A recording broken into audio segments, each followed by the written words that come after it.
ನೋಡಿ, enforcement directorate ಮತ್ತು income tax department CBI ಇತ್ತೀಚಿನ ವರ್ಷಗಳಲ್ಲಿ ಮೋದಿಯವರು ಅಧಿಕಾರಕ್ಕೆ ಬಂದ ಮೇಲೆ BJP ಅಧಿಕಾರಕ್ಕೆ ಬಂದ ಮೇಲೆ ಒಂದು ಥರದ ಸೇಡಿನ ರಾಜಕೀಯ ಮಾಡ್ತಾ ಇದ್ದಾರೆ ಅಂತ ಮೇಲ್ನೋಟಕ್ಕೆ ಅಲ್ಲ, ಸ್ಪಷ್ಟವಾಗಿ ಕಾಣ್ತಾ ಇದೆ. ಕೇವಲ ಕಾಂಗ್ರೆಸ್ ಪಕ್ಷಕ್ಕೆ ಸಂಬಂಧಪಟ್ಟಂಥ ಲೀಡ್ರುಗಳ ಮನೆಗಳ ಮೇಲೆ ದಾಳಿ ಮಾಡೋದು ಇದು ಸರಿಯಲ್ಲ. ಮಾಡಲಿ, ದಾಳಿ ಮಾಡಿದ ಮೇಲೆ ಅದು ಎನ್ಕ್ವೈರಿ ಆಗಿದ ಮೇಲೆ ಇಷ್ಟು ವರ್ಷಗಳಿಂದ ಆಗ್ತಾನೆ ಬಂದಿದ್ದಾವಲ್ಲ, ಯಾರ ಮೇಲೆ ಏನು ಕ್ರಮ ತೆಗೆದುಕೊಂಡಿದ್ದಾರೆ? ಅದಕ್ಕೆ ಸುಮ್ಮನೆ ಕಾಂಗ್ರೆಸ್ ಪಕ್ಷದ ಹೆಸರನ್ನು, ಕಾಂಗ್ರೆಸ್ ಪಕ್ಷದ ಶಾಸಕರನ್ನ ನೈತಿಕತೆಯಿಂದ ಕಡಿಮೆ ಮಾಡಲಿಕ್ಕೆ ಇಂಥ ದಾಳಿಗಳನ್ನು ಮಾಡ್ತಾ ಇದ್ದಾರೆ. ಇದು ಪೂರ್ವ ನಿಯೋಜಿತವಾದಂಥದ್ದು, ಇದು ಸರಿಯಲ್ಲ.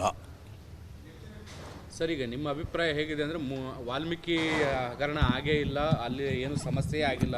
ನಾನು ಹಾಗೇನು ಹೇಳಿಲ್ಲಲ್ಲ. ವಾಲ್ಮೀಕಿ ಹಗರಣ ಆಗಿಲ್ಲ, ವಾಲ್ಮೀಕಿ ಹಗರಣದ ಮೇಲೆ ಎನ್ಕ್ವೈರಿ ಆಗಬಾರ್ದು ಅಂತೇಳಿ ಈಗಾಗಲೇ ರಾಜ್ಯ ಸರ್ಕಾರ ಮಾಡಿದೆ, ಮಾಡ್ತಾ ಇದೆ. ಅದ್ರ ತೆಗೆದುಕೊಳ್ಳಿ, ಅದಕ್ಕೆ ಸಂಬಂಧಪಟ್ಟದೇ ಇರೋಂಥ ಶಾಸಕರ ಮೇಲೆ ಮಾಡಿದರೆ ಎದಕ್ಕೆ ಬರ್ತದೆ? ಅವ್ರೇನು ಸಂಬಂಧ? ಇವರೆಲ್ಲ ಶಾಸಕರು ಹೌದು, ಬಳ್ಳಾರಿ ಜಿಲ್ಲೆ ಶಾಸಕರು ಹಾಗೂ ವಾಲ್ಮೀಕಿ ಹಗರಣಕ್ಕೂ ಏನು ಸಂಬಂಧ? ಇದು ಸುಮ್ಮನೆ ಯಾವ್ಯಾವುದೋ ಕಾರಣಕ್ಕೆ ಮಾಡಿದರೆ ಗೊತ್ತಿಲ್ಲ, ಹೊರಗೆ ಬರಲಿ, ತನಿಖೆ ಆಗಿ. ನನಗೇನು ಈಗ ಮಾಡ್ತಾ ಇದ್ದಾರಲ್ಪ, ತನಿಖೆ ಮಾಡಿ ಹೇಳಲಿ ಅವರು. ಅಂದರೆ ಈ ಹಣ ಪ್ರತ್ಯಕ್ಷವಾಗಿ ಪರೋಕ್ಷವಾಗಿ ಚುನಾವಣೆಗೆ ಬಳಕೆಯಾಗಿದೆ ನನಗೆ ಗೊತ್ತಿಲ್ಲ, ಅದೆಲ್ಲ ಸುಳ್ಳು. BJPಯವರು ಯಾರು ಹಣ ಖರ್ಚು ಮಾಡಿಲ್ವಾ ರಾಜಕಾರಣಕ್ಕೆ? ನೋಡಿ, ಇದು ನಾನು ಈಗಾಗಲೇ ಸ್ಪಷ್ಟಪಡಿಸ್ತೇನೆ, ಕಾಂಗ್ರೆಸ್ ಪಕ್ಷದ ಹೆಸರನ್ನು, ಕಾಂಗ್ರೆಸ್ ಪಕ್ಷದ ಲೀಡರ್ಸ್ಗಳನ್ನು ಹೆಸರನ್ನು ಕೆಡಿಸಲಿಕ್ಕೆ ಇದೊಂದು ದುರುದ್ದೇಶದಿಂದ ಮಾಡಿದಂತೂ ನನ್ನ ಅಭಿಪ್ರಾಯ. ವಾಲ್ಮೀಕಿ ಹಗರಣದ ಎನ್ಕ್ವೈರಿ ಆಗಲಿ, ನಾನೇನಲ್ಲಿ ಹಗರಣ ಆಗಿಲ್ಲ ಅಂತ ಹೇಳಿ ಈಗ, ಬಟ್ 100% ಹಣ ರಿಕವರಿ ಆಗಿಬಿಟ್ಟಿದೆ. ಈಗ already recovery has been done. ಅವ್ರು ಯಾರು ಎಸಗಿದ್ದಾರೆ ಕೇಸ್ ಮಾಡೇ ಮಾಡ್ತಾರೆ. ಈ ಇಡಿಗೆ ಏನು ಸಂಬಂಧ ಇದು? ಓಕೆ ಸರ್, ಈಗ ಜಾತಿ ಜನಗಣತಿ ವಿಚಾರವಾಗಿ ನಿನ್ನೆಯಷ್ಟೇ ಏನು ಕಾಂಗ್ರೆಸ್ ಹೈಕಮಾಂಡ್ ಒಂದು ತೀರ್ಮಾನವನ್ನು ಕೊಡುತ್ತೆ, ಅದನ್ನು ಸಿದ್ದರಾಮಯ್ಯನವರು ಕೂಡ ಹೇಳ್ತಾರೆ. ಇದು ಒಂದು ರೀತಿ ಸಿದ್ದರಾಮಯ್ಯನವರಿಗೆ ಹಿನ್ನಡೆ ಆಯ್ತಾ ಅನ್ನುವಂಥದ್ದು? ಖಂಡಿತವಾಗಿ ಸನ್ಮಾನ್ಯ ಸಿದ್ದರಾಮಯ್ಯನವರಿಗೆ ಇದು ಹಿನ್ನಡೆ ಅಲ್ಲ, ಅಥವಾ ಅವರ ಸರ್ಕಾರಕ್ಕೆ ಹಿನ್ನಡೆ ಅಲ್ಲ. ನಾನು ಈಗಾಗಲೇ ಮೊದಲೇ ನಾನೇ ಸ್ಪಷ್ಟವಾಗಿ ಹೇಳಿದಂಥವನು, ನೀವು ಇದನ್ನು ಇಂಪ್ಲಿಮೆಂಟ್ ಮಾಡಿರಿ ಅಂತ ಹೇಳಿದವನು. I am the first man among the Lingayat community. ಇದನ್ನು ಅಂದರೆ ವರದಿ ಪ್ರಕಟಣೆ ಮಾಡಿ ಅಂತ ಹೇಳಿದವನು. I am the first man. ಪ್ರಕಟಣೆ ಮಾಡಲೇಬೇಕು ಅಂತ ಮುಖ್ಯಮಂತ್ರಿ ಒತ್ತಾಯ ಮಾಡಿಸ್ತಾರಲ್ಲಿ ನಾನು ಒಬ್ಬ. ಎದಕ್ಕೆ? ಸತ್ಯ ಹೊರಗೆ ಬರಲಿ, ಏನಿದೆ ಅದನ್ನು ನೋಡ್ಕೊಳ್ಳಿ. ಸರಿ ಇಲ್ಲ ಅಂದರೆ ಅದನ್ನು ತಿದ್ದುಪಡಿ ಮಾಡಲಿಕ್ಕೆ ಅವಕಾಶ ಇರ್ತದಲ್ಲ. ಈಗ ಸಂವಿಧಾನದ ತಿದ್ದುಪಡಿ ಮಾಡ್ತೀವಂತೆ, ಈ ಸಮೀಕ್ಷೆ ತಿದ್ದುಪಡಿ ಮಾಡಲಿಕ್ಕಾಗಲ್ವಾ? ಅದಕ್ಕೆ ಲಿಂಗಾಯತರು, ಒಕ್ಕಲಿಗರು ಮತ್ತು ಬೇರೆ ಬೇರೆ ಸಮುದಾಯಗಳು ನಾವು ಸರಿ ಇಲ್ಲ, ಈಗ ಸಮೀಕ್ಷೆ 10 ವರ್ಷದಿಂದ ಮಾಡಿದ್ದೀರಿ, ಸರಿಯಾಗಿ ಮಾಡಿಲ್ಲ ಅನ್ನೋದು ಅವ್ರ ಅಭಿಪ್ರಾಯ ಇದೆ. ಇದಕ್ಕೆ ನಾನು 1 ಮಿನಿಟ್, ಆ ಅಭಿಪ್ರಾಯಕ್ಕೆ ಮನ್ನಣೆ ಕೊಟ್ಟು ಇದನ್ನು ಸುಧಾರಣೆ ಮಾಡಿ ಸರಿಯಾಗಿ ಮಾಡಿಯಪ್ಪ ಅಂತ ಪಕ್ಷದ ಹೈಕಮಾಂಡ್ ಹೇಳಿದೆ. ಅದನ್ನು ಸನ್ಮಾನ್ಯ ಸಿದ್ದರಾಮಯ್ಯನವರು ಮತ್ತು ನಮ್ಮ ಸರ್ಕಾರ ಒಪ್ಕೊಂಡಿದೆ. ಹೀಗಾಗಿ ಇದು ಸಿದ್ದರಾಮಯ್ಯನವರು ಹಿನ್ನಡೆ ಆಗಿಲ್ಲ. In fact Siddaramaiah one of the best chief minister in social engineering. ಹೀಗಾಗಿ ಅವ್ರು ಮಾಡ್ತಾ ಇರುವಂಥ ಕ್ರಮ ಸರಿ ಇದೆ. ಸರ್, ಈಗ ವ್ಯಾಖ್ಯಾನ ಆಗ್ತಾ ಇರ್ತಕ್ಕಂಥದ್ದು ಪ್ರಬಲ ಸಮುದಾಯಗಳ ಒತ್ತಾಯಕ್ಕೆ ಏನು ಕಾಂಗ್ರೆಸ್ ಹೈಕಮಾಂಡ್ ಮಣಿದಿದೆ. ಇದು ಸಿದ್ದರಾಮಯ್ಯ, ಇದು ಪ್ರಬಲ ಸಮುದಾಯ ಅಥವಾ ಕಡಿಮೆ ಇದರಲ್ಲಿರುವ ಸಮುದಾಯದ ಪ್ರಶ್ನೆ ಅಲ್ಲ. ಇದು ಸರಿಯಾಗಿ ಆಗಿಲ್ಲ ಅನ್ನುವಂಥ ಅಭಿಪ್ರಾಯ ಬಂದಿರೋದ್ರಿಂದ, ಈಗ ಉದಾಹರಣೆ, ತಪ್ಪುಗಳು ಮಾಡಿದಂಥವ್ರು ಸರ್ವೆ ಮಾಡಿದವರಲ್ಲ. ತಪ್ಪುಗಳನ್ನು ಮಾಡಿದಂಥವ್ರು ಮಾಹಿತಿ ಕೊಟ್ಟವರೇ ಹೆಚ್ಚು. ಮಾಹಿತಿ ಕೊಟ್ಟವ್ರದ್ದು 90% ತಪ್ಪಿದ್ರೆ ಒಂದು 10% ಸರ್ವೆ ಮಾಡಿದವರು ತಪ್ಪಿರ್ಬೋದು. ಮಾಹಿತಿ ನಾವೇ ಸರಿಯಾಗಿ ಕೊಡೋದಿದ್ರೆ ಹಾಗೆ. ಉದಾಹರಣೆಗೆ ಲಿಂಗಾಯತರಲ್ಲಿ ರೆಡ್ಡಿಗಳಿದ್ದಾರೆ, ಕುಡುವಕ್ಕಲಿಗರಿದ್ದಾರೆ, ಗಾಣಿಗರಿದ್ದಾರೆ, ಬಣಜಿಗರಿದ್ದಾರೆ, ಸಾದರಿದ್ದಾರೆ. ಇವರೆಲ್ಲ ಶೈವ ಪದ್ಧತಿಯ, ಲಿಂಗಾಯತ್ ಪದ್ಧತಿಯ ಜನ.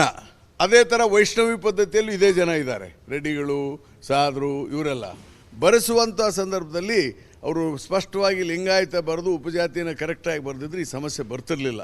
ಹಲವಾರು ಕಾರಣಕ್ಕೆ ಇದೆಲ್ಲ ಆಗಿದೆ. ಅದಕ್ಕೆ ಇದನ್ನು ಸರಿಯಾದಂಥ ಮುಂದಿನ ಸಾರಿ ಸರ್ವೆ ಮಾಡುವಂಥ ಸಂದರ್ಭದಲ್ಲಿ ಆಯಾ ಸಮುದಾಯಗಳ ಮುಖಂಡರು ಇವತ್ತು ಸರಿಯಾಗಿ ಬರೆಸ್ರಿ ಅಂತ ಹೇಳ್ತಾರೆ. ಉದಾಹರಣೆಗೆ ರೆಡ್ಡಿ ಲಿಂಗಾಯತರಿದ್ದಾರೆ ಸುಮಾರು 8-9 ಜಿಲ್ಲೆಯಲ್ಲಿ, ಚಿತ್ರದುರ್ಗದಿಂದ ಹಿಡಿದು ಬೀದರ್ವರೆಗೆ, ಮತ್ತು ಈ ಕಡೆ ಹಾವೇರಿಯಿಂದ ಹಿಡಿದು ಬಿಜಾಪುರದವರೆಗೆ ರೆಡ್ಡಿ ಲಿಂಗಾಯತರಿದ್ದಾರೆ. ಅದಕ್ಕೆಲ್ಲ ನಮ್ಮ ರೆಡ್ಡಿ ಲಿಂಗಾಯತರ ಎಮ್ ಎಲ್ ಎಗಳು 7-8 ಜನ ಇದ್ದಾರೆ. ಈಗ ಅವರೆಲ್ಲರೂ ಸೇರಿಬಿಟ್ಟು ಅದು ಸರಿಯಾಗಿ ರೆಡ್ಡಿ ಲಿಂಗಾಯತ ಅಂತ ಬರ್ಸಿಯಪ್ಪ ಅಂತ ನಾವೆಲ್ಲ ಹೇಳ್ತೇವೆ. ಅದೇ ಥರ ಬೇರೆ ಬೇರೆ ಈ ಶಂಕರ ಬಿದಿರಿ ಇದ್ದಾರೆ, ವೀರಶೈವ ಲಿಂಗಾಯತ ಮಹಾಸಭೆ ಶಾಮನೂರು ಇದ್ದಾರೆ. ಅವರೆಲ್ಲ ಸರಿಯಾಗಿ ಬರೆಸಿಯಪ್ಪ ಅಂತ ಹೇಳಿ. ಅದೇ ಥರ ಒಕ್ಕಲಿಗರು ಕೂಡ ಸರಿಯಾಗಿ ಬರೆಸಿ ಅಂತ ಹೇಳಿ. ಒಕ್ಕಲಿಗರಲ್ಲೂ ಕೂಡ ಉಪಜಾತಿಗಳಿದಾವಲ್ಲ. ಈಗ ಉದಾಹರಣೆ ಕುಂಚಿಟಿಗರಿದ್ದಾರೆ. ಈಗ ಕುಂಚಿಟಿಗರು ಅಂತ ಬರೆಸಿದ್ರೆ ಏನಂತ ತಿಳ್ಕೊಬೇಕು. ಅದಕ್ಕೆ ಇವೆಲ್ಲ ಸರಿಯಾಗಿ ಬರ್ಕೊಂಡ್ರೆ ಸರಿಯಾದಂಥ ಆಗುತ್ತೆ. ಇದರಿಂದ ಸರ್ ಆಗಿದ್ರೆ ಕಳೆದ ಬಾರಿ ಮಾಡುವಂತಹ ಸಂದರ್ಭದಲ್ಲಿ ಸಿದ್ದರಾಮಯ್ಯನವರು ಕೆಲವು ಪ್ರಬಲ ಜಾತಿಯ ನಾಯಕರನ್ನ ಪರಿಗಣನೆಗೆ ತೆಗೆದುಕೊಳ್ಳಿಲ್ಲ. ಉದಾಹರಣೆಗೆ ಡಿ ಕೆ ಶಿವಕುಮಾರ್ ಇರ್ಬೋದು, ಶಾಮನೂರು ಶಿವಶಂಕರಪ್ಪನವರು ಇರ್ಬೋದು, ಇವರನ್ನ ಪರಿಗಣನೆಗೆ ತೆಗೆದುಕೊಳ್ಳ ಅದು ಪ್ರಶ್ನೆ ಉದ್ಭವಿಸೋದಿಲ್ಲ. ಇಲ್ಲಿ ಲೀಡ್ರ್ಗಳನ್ನು ಪರಿಗಣನೆ ಯಾಕೆ ತಗೋಬೇಕು? ಸರ್ವೆ ಮಾಡೋಕ್ಕೆ ಹೋದಂಥ ಸರ್ವೆ ಮನೆಗಳಲ್ಲಿ ಯಾರು ಸರ್ವೆ ಮಾಡಿಸ್ತಾರೆ ಅವ್ರ ಪರಿಗಣನೆ ತಗೋಬೇಕು. ಅದಕ್ಕೆ ಅಲ್ಲಿ ಸರಿಯಾಗದಕ್ಕೆ ಡಿ ಕೆ ಶಿವಕುಮಾರು ಆಗಲಿ ಶಾಮನೂರಾಗಲಿ ಆಕ್ಷೇಪಣೆ ಮಾಡಿದ್ರಲ್ಲಿ ತಪ್ಪಿಲ್ಲ. ಈಗ ಸರಿ ಮಾಡ್ತಾ ಇದ್ದಾರೆ. ಸರ್ ಈಗ ಪ್ರಶ್ನೆ ಸರ್, ಒಂದು ವರದಿ ಆಗಿದೆ, ಈಗ ಇನ್ನೊಂದು ಹೊಸ ವರದಿ ಮಾಡ್ತಾ ಇದ್ದಾರೆ. ಎರಡನೇ ವರದಿಯನ್ನು ಒಪ್ಕೊಳ್ತಾರೆ ಅನ್ನೋದು ಏನು ಗ್ಯಾರಂಟಿ? ಸರ್ಕಾರದ ಹಣ ನೀವೆಲ್ಲ ಅಲ್ಲ, ನೀವು ಒಂದು ನಿಮಿಷ ರೀ. ಈ ಥರ ನಾವು ನಕಾರಾತ್ಮಕವಾಗಿ ವಿಚಾರ ಮಾಡೋದು ಸರಿಯಲ್ಲ. ಈಗ ನಾವು ಸ್ಪಷ್ಟವಾಗಿ ಸೈನ್ ಮಾಡಿಸಿ ಎಲ್ಲ ಈ ಸರಿ ಆಧಾರ್ ಕಾರ್ಡ್ ಹಾಕಿ ನಾ ಎಲ್ಲ ಕೆಲವು ಸಲಹೆಗಳನ್ನು ಕೊಡ್ತಾ ಇದ್ದೀನಿ. ಅವ್ರದ್ದು ಆಧಾರ್ ಕಾರ್ಡ್ ಹಾಕಿ ಇದನ್ನು ಪ್ರಿಂಟ್ ಮಾಡಿ ಅವ್ರು ಸಿಗ್ನೇಚರ್ ಮಾಡಿಕೊಡ್ಬೇಕು ಈ ಸಾರಿ ಫಾರ್ಮಲ್ಲಿ. ಯಾರು? ಮನೆಯವರು ಮಾಹಿತಿ ಕೊಡೋರು. ಮತ್ತು ಅವರು ಆಧಾರ್ ಕಾರ್ಡ್ ಹಾಕಿ ಆಧಾರ್ ಲಿಂಕ್ ಹಾಕಿ ಮತ್ತು ಅವರೇ ಸಿಗ್ನೇಚರ್ ಮಾಡಿಕೊಟ್ಟ ಮೇಲೆ ನಾವು ಒಪ್ಪಲೇಬೇಕಾಗುತ್ತಲ್ಲ. ಅದಕ್ಕೆ ಕೆಲವು ಸುಧಾರಣೆಗಳನ್ನು ತರ್ತಾ ಇದ್ದೀವಿ. There will be a Aadhaar. ನನಗೆ ಗೊತ್ತಿರೋ ಮಟ್ಟಿಗೆ ನಾನು ಕೊಟ್ಟಿರೋಂಥ ಸಲಹೆ, ಪ್ರತಿಯೊಬ್ಬ ವ್ಯಕ್ತಿಯ ಆಧಾರ್ ಕಾರ್ಡನ್ನು ಆ ಫಾರ್ಮ್ನಲ್ಲಿ ತುಂಬಬೇಕು, ಸಿಗ್ನೇಚರನ್ನು ತೆಗೆದುಕೊಳ್ಬೇಕು. ಹೀಗಾಗಿಬಿಟ್ರೆ ಯಾವುದೂ ಸಮಸ್ಯೆ ಇಲ್ವಲ್ಲ. ಅದನ್ನು ಮಾಡ್ತಾರೆ. Thank you. ಹೈಕಮಾಂಡ್ ಭೇಟಿ ಇದು ಸರ್, ಸಚಿವ ಸಂಪುಟ ಏನಾದರೂ ಚರ್ಚೆ ಆಗುವಂತ ಗೊತ್ತಿಲ್ಲ ನೋಡಿ. ಇವೆಲ್ಲ ಆಕಾಂಕ್ಷೆ ಇದ್ದೀರಾ? ನೋಡಿ ಒಂದು ನಿಮಿಷ, ಇವೆಲ್ಲ ಊಹಾಪೋಹ. ಪಕ್ಷದ ಹೈಕಮಾಂಡ್ ಏನು ತೀರ್ಮಾನ ಮಾಡುತ್ತೆ, ಮುಖ್ಯಮಂತ್ರಿಗಳು ಏನು ತೀರ್ಮಾನ ಮಾಡ್ತಾರೆ ಅವ್ರಿಗೆ ಬಿಟ್ಟಂಥ ವಿಚಾರ. ಈಗ ನನ್ನ ವೈಯಕ್ತಿಕ ವಿಚಾರದಲ್ಲಿ ಮಂತ್ರಿ ಮಾಡಬೇಕು ಬಿಡೋದು ಮುಖ್ಯಮಂತ್ರಿಗಳಿಗೆ ಪಕ್ಷದ ವರಿಷ್ಠರು ಬಿಟ್ಟಿದ್ದು. ನಾನೇನು ಹೊಸಬನಲ್ಲ. ನಾನು 7-8 ಸಾರಿ ಆರಿಸಿ ಬಂದಂಥವ್ನು. I am also very senior. ನಾನು 1985ದಿಂದ ಎಮ್ ಎಲ್ ಎ ಆದಂಥವನು, MP ಆದಂಥವನು, 8 ಸಾರಿ ಆರಿಸಿ ಬಂದವನು. ಹೀಗಾಗಿ ಪಕ್ಷಕ್ಕೆ ನನ್ನ ಸೇವೆ ಅಗತ್ಯ ಇದೆ ಅಂದರೆ ಮಾಡಲಿ, ಅಗತ್ಯ ಇಲ್ಲ ಅಂದರೆ ಬಿಡಲಿ. It is up to the party to decide. ನೋಡಿ, ಎನ್ಫೋರ್ಸ್ಮೆಂಟ್ ಡೈರೆಕ್ಟರೇಟ್ ಮತ್ತು ಇನ್ಕಮ್ ಟ್ಯಾಕ್ಸ್ ಡಿಪಾರ್ಟ್ಮೆಂಟ್ CBI ಇತ್ತೀಚಿನ ವರ್ಷಗಳಲ್ಲಿ ಮೋದಿಯವರು ಅಧಿಕಾರಕ್ಕೆ ಬಂದ ಮೇಲೆ, BJP ಅಧಿಕಾರಕ್ಕೆ ಬಂದ ಮೇಲೆ ಒಂದು ಥರದ ಸೇಡಿನ ರಾಜಕೀಯ ಮಾಡ್ತಾ ಇದ್ದಾರೆ ಅಂತ ಮೇಲ್ನೋಟಕ್ಕೆ ಅಲ್ಲ, ಸ್ಪಷ್ಟವಾಗಿ ಕಾಣ್ತಾ ಇದೆ. ಕೇವಲ ಕಾಂಗ್ರೆಸ್ ಪಕ್ಷಕ್ಕೆ ಸಂಬಂಧಪಟ್ಟಂಥ ಲೀಡ್ರುಗಳ ಮನೆಗಳ ಮೇಲೆ ದಾಳಿ ಮಾಡೋದು ಇದು ಸರಿಯಲ್ಲ.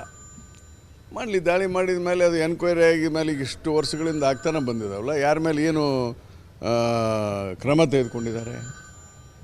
ಅದಕ್ಕೆ ಸುಮ್ಮನೆ ಕಾಂಗ್ರೆಸ್ ಪಕ್ಷದ ಹೆಸರನ್ನು, ಕಾಂಗ್ರೆಸ್ ಪಕ್ಷದ ಶಾಸಕರನ್ನ ನೈತಿಕತೆಯಿಂದ ಕಡಿಮೆ ಮಾಡಲಿಕ್ಕೆ ಇಂಥ ದಾಳಿಗಳನ್ನು ಮಾಡ್ತಾ ಇದ್ದಾರೆ. ಇದು ಪೂರ್ವ ನಿಯೋಜಿತವಾದಂಥದ್ದು, ಇದು ಸರಿಯಲ್ಲ. ಸರ್ ಈಗ ನಿಮ್ಮ ಅಭಿಪ್ರಾಯ ಹೇಗಿದೆ ಅಂದರೆ ವಾಲ್ಮೀಕಿ ಹಗರಣ ಆಗೇ ಇಲ್ಲ, ಅಲ್ಲಿ ಏನು ಸಮಸ್ಯೆ ಆಗಿಲ್ಲ? ನಾನು ಹಾಗೇನು ಹೇಳಿಲ್ಲಲ್ಲ. ವಾಲ್ಮೀಕಿ ಹಗರಣ ಆಗಿಲ್ಲ, ವಾಲ್ಮೀಕಿ ಹಗರಣದ ಮೇಲೆ ಎನ್ಕ್ವೈರಿ ಆಗಬಾರ್ದು ಅಂತೇಳಿ ಈಗಾಗಲೇ ರಾಜ್ಯ ಸರ್ಕಾರ ಮಾಡಿದೆ, ಮಾಡ್ತಾ ಇದೆ. ಅದ್ರ ತೆಗೆದುಕೊಳ್ಳಿ. ಅದಕ್ಕೆ ಸಂಬಂಧಪಟ್ಟದೇ ಇರೋಂಥ ಶಾಸಕರ ಮೇಲೆ ಮಾಡಿದರೆ ಎದಕ್ಕೆ ಬರ್ತದೆ? ಅವ್ರೇನು ಸಂಬಂಧ? ಇವರೆಲ್ಲ ಶಾಸಕರು ಅಲ್ಲ, ಎಲ್ಲ ಬಳ್ಳಾರಿ ಜಿಲ್ಲೆ. ಹೌದು, ಬಳ್ಳಾರಿ ಜಿಲ್ಲೆ ಶಾಸಕರು ಹಾಗೂ ವಾಲ್ಮೀಕಿ ಹಗರಣಕ್ಕೂ ಏನು ಸಂಬಂಧ? ಇದು ಸುಮ್ಮನೆ ಯಾವ್ಯಾವುದೋ ಕಾರಣಕ್ಕೆ ಮಾಡಿದರೆ ಗೊತ್ತಿಲ್ಲ. ಹೊರಗೆ ಬರಲಿ, ತನಿಖೆ ಆಗಿ. ನನಗೇನು ಈಗ ಮಾಡ್ತಾ ಇದ್ದಾರಲ್ಪ, ತನಿಖೆ ಮಾಡಿ ಹೇಳಲಿ ಅವರು. ಅಂದರೆ ಈ ಹಣ ಪ್ರತ್ಯಕ್ಷವಾಗಿ ಪರೋಕ್ಷವಾಗಿ ಚುನಾವಣೆಗೆ ಬಳಕೆ ಆಗಿದೆ ನನಗೆ ಗೊತ್ತಿಲ್ಲ, ಅದೆಲ್ಲ ಸುಳ್ಳು. BJPಯವರು ಯಾರು ಹಣ ಖರ್ಚು ಮಾಡಿಲ್ವಾ ರಾಜಕಾರಣಕ್ಕೆ? ನೋಡಿ, ಇದು ನಾನು ಈಗಾಗಲೇ ಸ್ಪಷ್ಟಪಡಿಸ್ತೇನೆ. ಕಾಂಗ್ರೆಸ್ ಪಕ್ಷದ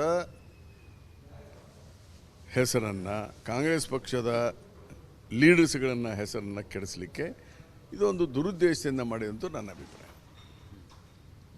ವಾಲ್ಮೀಕಿ ಹಗರಣದ ಎನ್ಕ್ವೈರಿ ಆಗಲಿ, ನಾನೇನಲ್ಲಿ ಹಗರಣ ಆಗಿಲ್ಲ ಅಂತ ಹೇಳಿ. ಈಗ ಬಟ್ 100% ಹಣ ರಿಕವರಿ ಆಗಿಬಿಟ್ಟಿದೆ. ಈಗ already recovery has been done. ಅವ್ರು ಯಾರು ಎಸಗಿದ್ದಾರೆ ಕೇಸ್ ಮಾಡೇ ಮಾಡ್ತಾರೆ. ಈ ಇಡಿಗೆ ಏನು ಸಂಬಂಧ ಇದು? ಓಕೆ ಸರ್, ಈಗ ಜಾತಿ ಜನಗಣತಿ ವಿಚಾರವಾಗಿ ನಿನ್ನೆಯಷ್ಟೇ ಏನು ಕಾಂಗ್ರೆಸ್ ಹೈಕಮಾಂಡ್ ಒಂದು ತೀರ್ಮಾನವನ್ನು ಕೊಡುತ್ತೆ, ಅದನ್ನು ಸಿದ್ದರಾಮಯ್ಯನವರು ಕೂಡ ಹೇಳ್ತಾರೆ. ಇದು ಒಂದು ರೀತಿ ಸಿದ್ದರಾಮಯ್ಯನವರಿಗೆ ಹಿನ್ನಡೆ ಆಯ್ತಾ ಅನ್ನುವಂಥದ್ದು. ಖಂಡಿತವಾಗಿ ಸನ್ಮಾನ್ಯ ಸಿದ್ದರಾಮಯ್ಯನವರಿಗೆ ಇದು ಹಿನ್ನಡೆ ಅಲ್ಲ, ಅಥವಾ ಅವರ ಸರ್ಕಾರಕ್ಕೆ ಹಿನ್ನಡೆ ಅಲ್ಲ. ನಾನು ಈಗಾಗಲೇ ಮೊದಲೇ ನಾನೇ ಸ್ಪಷ್ಟವಾಗಿ ಹೇಳಿದಂಥವನು, ನೀವು ಇದನ್ನು ಇಂಪ್ಲಿಮೆಂಟ್ ಮಾಡಿರಿ ಅಂತ ಹೇಳಿದವನು I am the first man among the Lingayat community. ಇದನ್ನು ಅಂದರೆ ವರದಿ ಪ್ರಕಟಣೆ ಮಾಡಿ ಅಂತ ಹೇಳಿದವನು I am the first man. ಪ್ರಕಟಣೆ ಮಾಡಲೇಬೇಕು ಅಂತ ಮುಖ್ಯಮಂತ್ರಿ ಒತ್ತಾಯ ಮಾಡಿಸ್ತಾರಲ್ಲಿ ನಾನು ಒಬ್ಬ. ಎದಕ್ಕೆ? ಸತ್ಯ ಹೊರಗೆ ಬರಲಿ, ಏನಿದೆ ಅದನ್ನು ನೋಡ್ಕೊಳ್ಳಿ. ಸರಿ ಇಲ್ಲ ಅಂದರೆ ಅದನ್ನು ತಿದ್ದುಪಡಿ ಮಾಡಲಿಕ್ಕೆ ಅವಕಾಶ ಇರ್ತದಲ್ಲ. ಈಗ ಸಂವಿಧಾನದ ತಿದ್ದುಪಡಿ ಮಾಡ್ತೀವಂತೆ ಈ ಸಮೀಕ್ಷೆ ತಿದ್ದುಪಡಿ ಮಾಡಲಿಕ್ಕಾಗಲ್ವಾ? ಅದಕ್ಕೆ ಲಿಂಗಾಯತರು, ಒಕ್ಕಲಿಗರು ಮತ್ತು ಬೇರೆ ಬೇರೆ ಸಮುದಾಯಗಳು ನಾವು ಸರಿ ಇಲ್ಲ, ಈಗ ಸಮೀಕ್ಷೆ 10 ವರ್ಷದಿಂದ ಮಾಡಿದ್ದೀರಿ, ಸರಿಯಾಗಿ ಮಾಡಿಲ್ಲ ಅನ್ನೋದು ಅವ್ರ ಅಭಿಪ್ರಾಯ ಇದೆ. ಇದಕ್ಕೆ ನಾನು 1 ಮಿನಿಟ್, ಆ ಅಭಿಪ್ರಾಯಕ್ಕೆ ಮನ್ನಣೆ ಕೊಟ್ಟು ಇದನ್ನು ಸುಧಾರಣೆ ಮಾಡಿ ಸರಿಯಾಗಿ ಮಾಡಿಯಪ್ಪ ಅಂತ ಪಕ್ಷದ ಹೈಕಮಾಂಡ್ ಹೇಳಿದೆ. ಅದನ್ನು ಸನ್ಮಾನ್ಯ ಸಿದ್ದರಾಮಯ್ಯನವರು ಮತ್ತು ನಮ್ಮ ಸರ್ಕಾರ ಒಪ್ಕೊಂಡಿದೆ. ಹೀಗಾಗಿ ಇದು ಸಿದ್ದರಾಮಯ್ಯನವರು ಹಿನ್ನಡೆ ಆಗಿಲ್ಲ. In fact Siddaramaiah one of the best chief minister in social engineering. ಹೀಗಾಗಿ ಅವ್ರು ಮಾಡ್ತಾ ಇರುವಂಥ ಕ್ರಮ ಸರಿ ಇದೆ. ಸರ್, ಈಗ ವ್ಯಾಖ್ಯಾನ ಆಗ್ತಾ ಇರ್ತಕ್ಕಂಥದ್ದು ಪ್ರಬಲ ಸಮುದಾಯಗಳ ಒತ್ತಾಯಕ್ಕೆ ಏನು ಕಾಂಗ್ರೆಸ್ ಹೈಕಮಾಂಡ್ ಮಣಿದಿದೆ. ಇದು ಸಿದ್ದರಾಮಯ್ಯ, ಇದು ಪ್ರಬಲ ಸಮುದಾಯ ಅಥವಾ ಕಡಿಮೆ ಇದರಲ್ಲಿರುವ ಸಮುದಾಯದ ಪ್ರಶ್ನೆ ಅಲ್ಲ. ಇದು ಸರಿಯಾಗಿ ಆಗಿಲ್ಲ ಅನ್ನುವಂಥ ಅಭಿಪ್ರಾಯ ಬಂದಿರೋದ್ರಿಂದ, ಈಗ ಉದಾಹರಣೆ ತಪ್ಪುಗಳು ಮಾಡಿದಂಥವ್ರು ಸರ್ವೆ ಮಾಡಿದವರಲ್ಲ, ತಪ್ಪುಗಳನ್ನು ಮಾಡಿದಂಥವ್ರು ಮಾಹಿತಿ ಕೊಟ್ಟವರೇ ಹೆಚ್ಚು.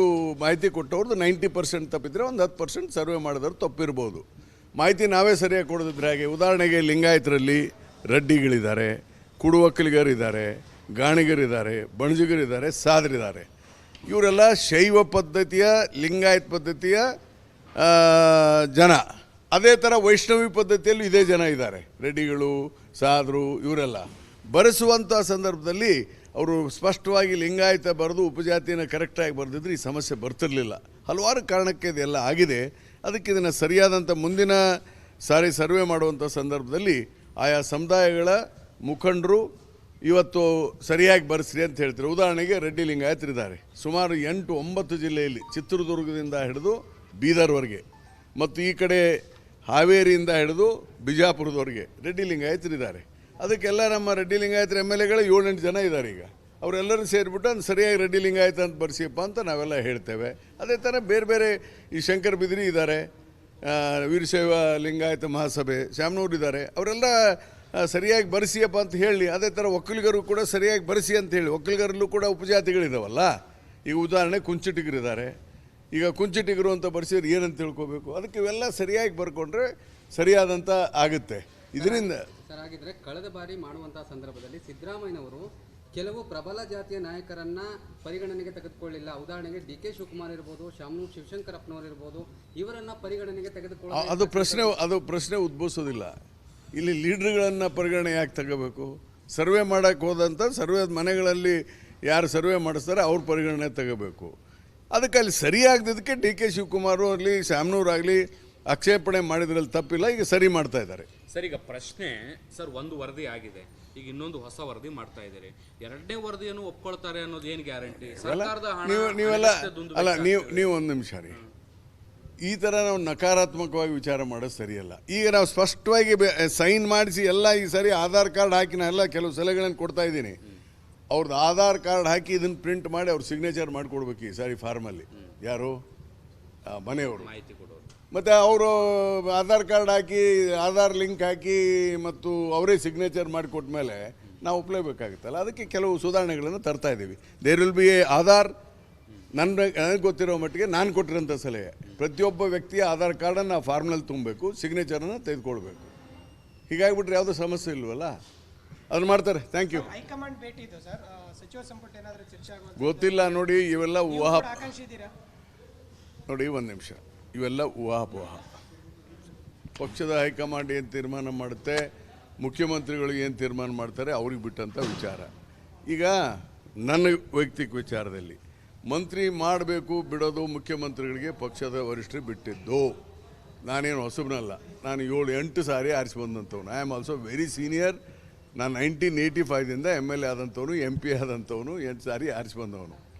ಹೀಗಾಗಿ ಪಕ್ಷಕ್ಕೆ ನನ್ನ ಸೇವೆ ಅಗತ್ಯ ಇದೆ ಅಂದರೆ ಮಾಡಲಿ, ಅಗತ್ಯ ಇಲ್ಲ ಅಂದರೆ ಬಿಡಲಿ. It is up to the party to decide.